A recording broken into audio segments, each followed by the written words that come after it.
Let me ask you something. How long are you willing to wait? Because while you're sitting there, watching gold tick up day after day, telling yourself it'll pull back, there are people right now loading up at these levels. And they're not waiting. They're not hoping for a dip. They understand something you might be missing. See, most people look at gold hitting new highs and think the same thing. It's too expensive now. I'll wait for it to come back down. It's logical. It makes sense. Except it's based on a fundamental misunderstanding of what's actually happening in this market right now. I want to show you something that changed my entire perspective on this. And I'm going to warn you. Once you see this, you can't unsee it. You'll understand why waiting might be the most expensive decision you make this decade. Let's start with what's happening right now, today, in the physical gold market. Not the paper market, not the futures, the actual metal. Because there's a disconnect happening that most people aren't paying attention to. The COMEX, that's the major exchange where gold futures trade in New York, they're showing something remarkable. Their registered gold, that's the gold available for immediate delivery, it's been dropping. We're talking about the physical metal that backs up all those paper contracts. And it's getting thin. Now here's where it gets interesting. At the same time, look at what's happening in Asia. The Shanghai Gold Exchange, they're trading gold at a premium to London and New York. You know what that means? It means there's such strong demand for physical gold in Asia that buyers are willing to pay more than the Western price just to get their hands on the metal. That's not normal. That's not a market that's about to drop. But let me take you back for a second. Because to really understand where we are, you need to see the pattern. Think about 2008. Remember what happened? The financial system nearly collapsed. Banks were failing. Lehman Brothers went under. And you know what gold did? It dropped initially. Everyone needed cash. Margin calls were going out. People were selling everything. And gold fell from around $1,000 down to $700 in a matter of months. And everyone said the same thing. See? Gold isn't a safe haven. It dropped just like everything else. Except they missed what happened next. Within 2 years, gold had doubled. It went from $700 to over $1,400. Because once the initial panic subsided, people realized what the Federal Reserve was doing. They were printing money on a scale never seen before. Quantitative easing. Trillions of dollars created out of thin air. And gold responded exactly how it should have. The people who waited for gold to drop further in 2009, they missed the entire move. They watched from the sidelines as gold climbed month after month, always thinking it would pull back, always waiting for that perfect entry. And it never came. Now let me show you what's different this time, because we're not in 2008 anymore. The scale of what's happening now makes 2008 look like a practice run. The Federal Reserve's balance sheet, back in 2008, it was under $1 trillion. Today, we're over $7 trillion, and that's after they tried to reduce it. The amount of money that's been created, the amount of debt that's been accumulated, it's unprecedented in human history. But here's what most people miss. It's not just about the money printing. It's about what's happening structurally in the global financial system. And this is where it gets really interesting. You've probably heard about BRICS. Brazil, Russia, India, China, South Africa. But do you know what they're actually doing? They're not just talking about creating an alternative to the dollar. They're actively building it. And gold is at the center of it. Look at what China's been doing. Their central bank has been buying gold every single month for over a year straight. Not occasionally, every month. They're accumulating at a pace we haven't seen before, and they're not alone. Central banks globally bought over 1,000 tons of gold last year. That's the second highest annual purchase on record. These aren't retail investors hoping to make a quick profit. These are the world's central banks, the institutions that understand monetary policy better than anyone. And they're loading up on gold. Why? Because they see what's coming. They understand that the dollar's role as the world's reserve currency is being challenged in a way it never has been before. When you've got countries representing half the world's population actively working to trade outside the dollar system, that's not a small thing. That's a fundamental shift in how global finance works. And here's the thing about fundamental shifts. They don't happen overnight. But once they start, they don't reverse. Think about the British pound. It was the world's reserve currency for over a century. Then it wasn't. That transition took decades, But once it started, there was no going back. We're watching the same thing happen now, just in real time. Now, I want to pause here for a second because if you're sitting on $100,000 or more in retirement accounts, this next part is important. I put together a free guide on how gold IRAs actually work. It's in the description below. It covers how you can get physical gold into your retirement account without triggering tax penalties. A lot of people don't realize this is even possible. Worth checking out if that's relevant to your situation. All right, back to where this is headed. Let's talk about supply, because this is where the waiting game really falls apart. Gold isn't like stocks. You can't just create more of it when demand goes up. It has to be mined out of the ground. And mining takes years. You find a deposit, you get permits, you build infrastructure, you extract the ore, you process it. We're talking 5 to 10 years from discovery to production. And here's the problem. Gold discoveries have been declining for years. The easy gold has been found. The big deposits that could be mined economically, most of them are already in production. New discoveries are smaller, deeper, harder to extract, and more expensive. The all-in sustaining cost for gold miners, that's what it actually costs them to get an ounce out of the ground. It's been rising. Many miners are now over $1,200 per ounce. Some are higher. So when gold is trading at $2,600, $2,700, yeah, miners are profitable. But there's not this massive incentive to flood the market with new supply, because they know how expensive it is to produce. They're not going to crash the price of their own product. Meanwhile, demand is accelerating. And I'm not just talking about central banks. Look at what's happening with gold ETFs. After years of outflows, money is pouring back in. Retail investors are waking up. Institutional investors are adding gold to portfolios. And then you've got the jewelry demand from India and China, which is massive and consistent. But here's what really keeps me up at night. The derivatives market. You know how many paper claims there are on every ounce of physical gold?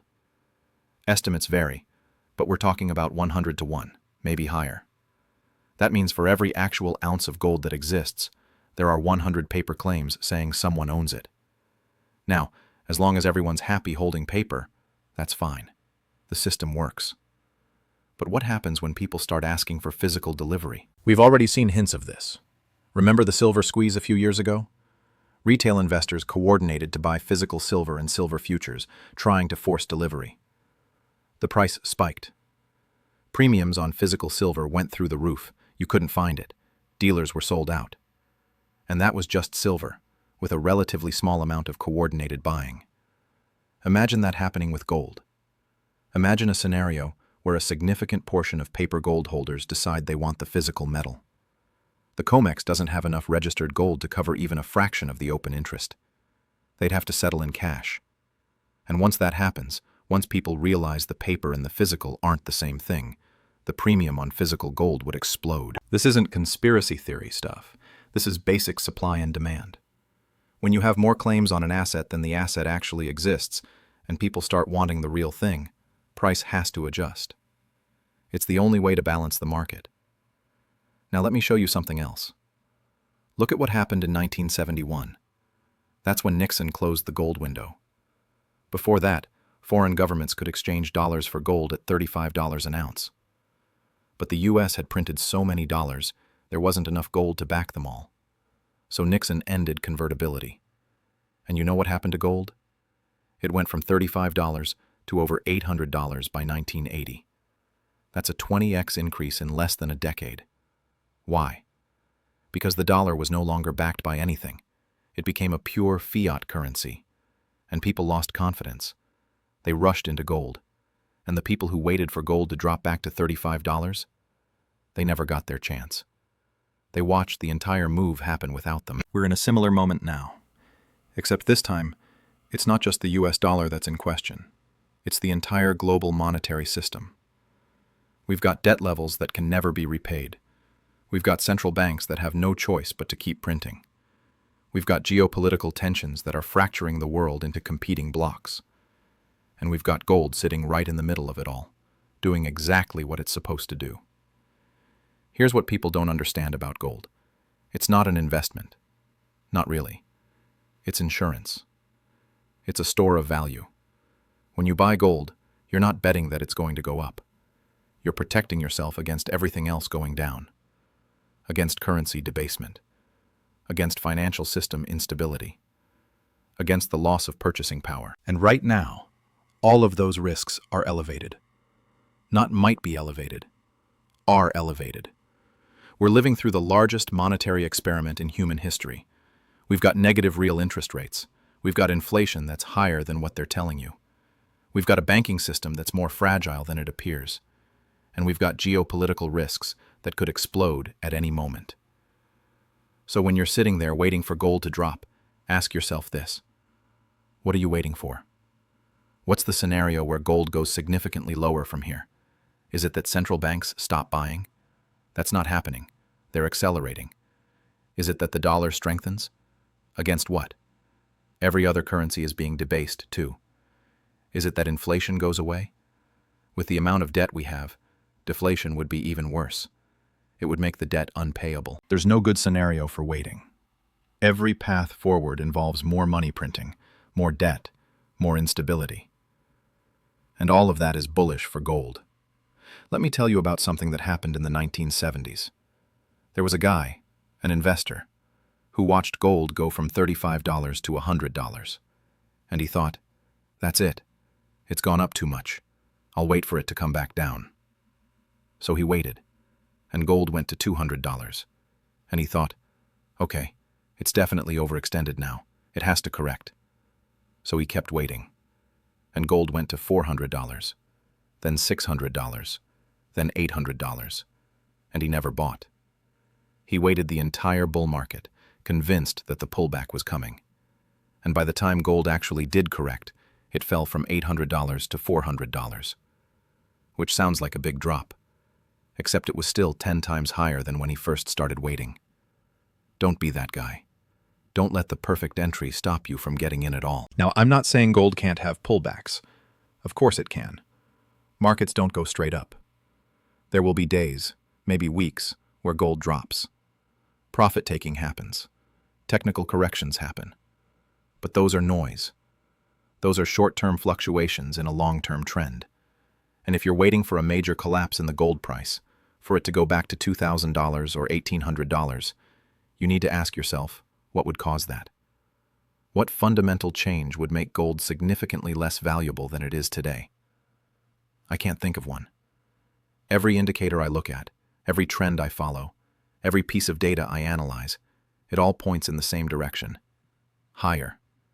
Maybe not in a straight line, maybe not every single day, but the trajectory is clear. And here's the thing about trajectories. Once they're established, they're hard to change. Gold has been in a bull market since 2001. With pullbacks, yes. With corrections, absolutely. But the overall trend has been up for over 2 decades. And the fundamentals driving that trend are stronger now than they've ever been. Think about what's happened just in the last few years. We had a global pandemic. We had supply chain disruptions. We had inflation spike to levels we hadn't seen in 40 years. We had a banking crisis with Silicon Valley Bank and others failing. We had geopolitical tensions escalate with Russia and Ukraine. We had the Middle East flare up again. And through all of that, gold has been climbing. That's not a coincidence. That's gold doing its job. It's reflecting the instability in the system. It's pricing in the risks that most people are ignoring. And those risks aren't going away. If anything, they're getting worse. The U.S. national debt is over $34 trillion. That's trillion with a T. And it's growing by over $1 trillion every few months. There's no plan to pay it down. There's no political will to cut spending. The only way out is to inflate it away. To print more money and make the debt worth less in real terms. But when you do that, you destroy the currency. You destroy purchasing power. And people figure it out. Maybe not immediately, maybe not all at once, but eventually they realize their money is worth less, and they look for alternatives.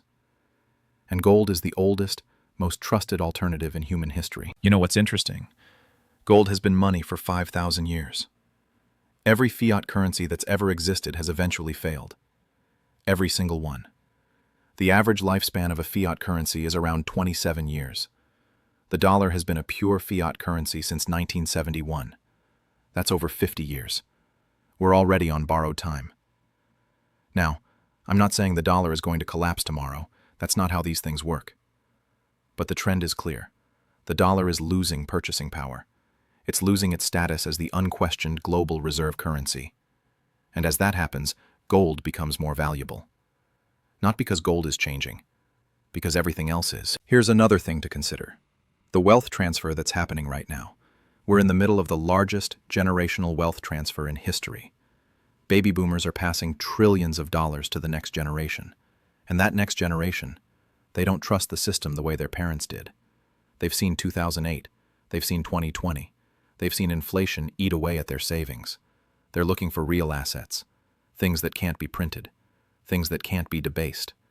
And gold fits that perfectly. It's tangible. It's scarce.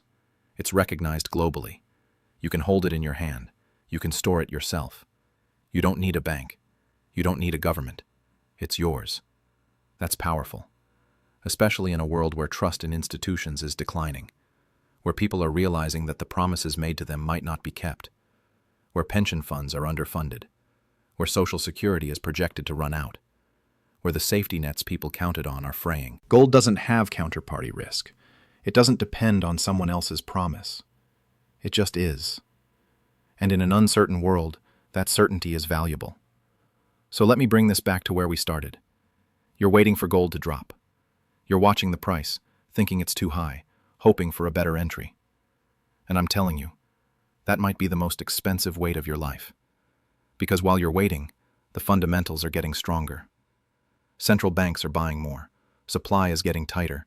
Demand is increasing. The monetary system is becoming more unstable. And gold is responding exactly how it should. The people who are buying now, they're not trying to time the perfect entry. They're recognizing that we're in a long-term bull market. They're understanding that the risks of waiting outweigh the risks of buying. They're positioning themselves for what's coming, not what they hope will happen. And what's coming is more of the same. More money printing, more debt, more instability, more reasons to own gold. The question isn't whether gold will be higher in 5 years. The question is how much higher, and whether you'll be positioned to benefit from it. I've been watching this market for a long time. I've seen people wait for pullbacks that never came. I've seen people miss entire bull markets because they were trying to save a few percentage points on their entry. And I've seen people who just bought, who recognized the trend and got in. And they're the ones who've built real wealth. You have a choice to make. You can keep waiting, hoping that gold will drop back to some arbitrary level that makes you feel comfortable. Or you can recognize that the market doesn't care about your comfort. It's going to do what it's going to do based on supply, demand, and the fundamental forces driving it. And right now, all of those forces are pointing up. Not because of hype, not because of speculation, because of real, structural changes in the global financial system. Changes that are accelerating, not slowing down. So ask yourself this. 5 years from now, when gold is significantly higher, are you going to look back and wish you'd bought today? Are you going to regret waiting for a drop that never came? Or are you going to be glad you recognized the opportunity and acted on it? The choice is yours. But the clock is ticking, and every day you wait is a day you're not positioned for what's coming. Think about that.